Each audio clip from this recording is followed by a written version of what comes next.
এক দরবেশ তার ছেলেকে ওসিয়ত করলো, বাবা তুমি কোনোদিন স্ত্রীর কাছে গোপন কথা বলবা না, আর কোনো পুলিশের সাথে বন্ধুত্ব করবা না, আর বাড়ির উঠানে কখনোই বড়ই গাছ রোপণ করবা না। দরবেশের ইন্তেকালের অনেক দিন পর সেই ছেলেটা চিন্তা করলো, আচ্ছা আমার বাবা কেন এই তিনটা জিনিস করতে আমাকে নিষেধ করলো, সেই বিষয়টা তো আমি বুঝতে পারলাম না। এর মধ্যে কি রহস্য লুকিয়ে আছে আমাকে একটু চেক করে দেখতে হবে। যে কথা সেই কাজ।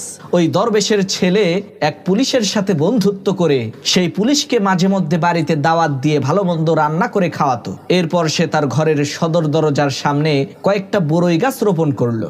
এরপর সে বাজার থেকে বড় একটা ডাব আর একটা গামছা কিনে সেই ডাবটাকে গামছার মধ্যে দিয়ে একটু লাল রং লাগিয়ে রাতের বেলায় তার স্ত্রীর কাছে এসে বলল, এই আমি তো একটা মানুষকে মার্ডার করে ফেলেছি, এই যে দেখো ওর মাথা নিয়ে এসেছি, এখন আমার সাহায্য প্রয়োজন, তুমি আমাকে একটু সাহায্য করো। তো তারা স্বামী স্ত্রী দুইজন মিলে গামছার মধ্যে থাকা ওই ডাবটাকে বাড়ির পাশের একটা জঙ্গলের মধ্যে পুঁতে রাখলো।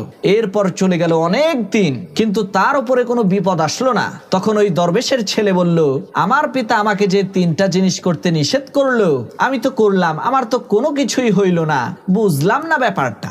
এরই মধ্যে হঠাৎ করে সেই লোকটার সাথে তার স্ত্রীর তুমুল ঝগড়া শুরু হয়ে গেল। তখন তার স্ত্রী তাকে হুমকি দিতে লাগলো যে আমি কিন্তু তোমার সব গোপন কথা মানুষকে বলে দেব।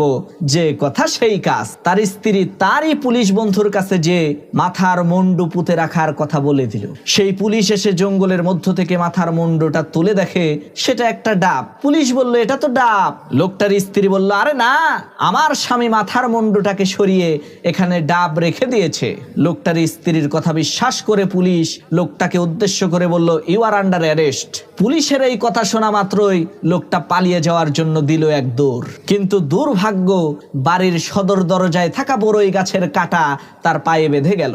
লোকটা মাটিতে বসে আকাশের দিকে তাকিয়ে বলতে লাগলো, বাবা এখন বুঝলাম কেন তুমি এই তিনটা জিনিস আমাকে করতে নিষেধ করেছিলে।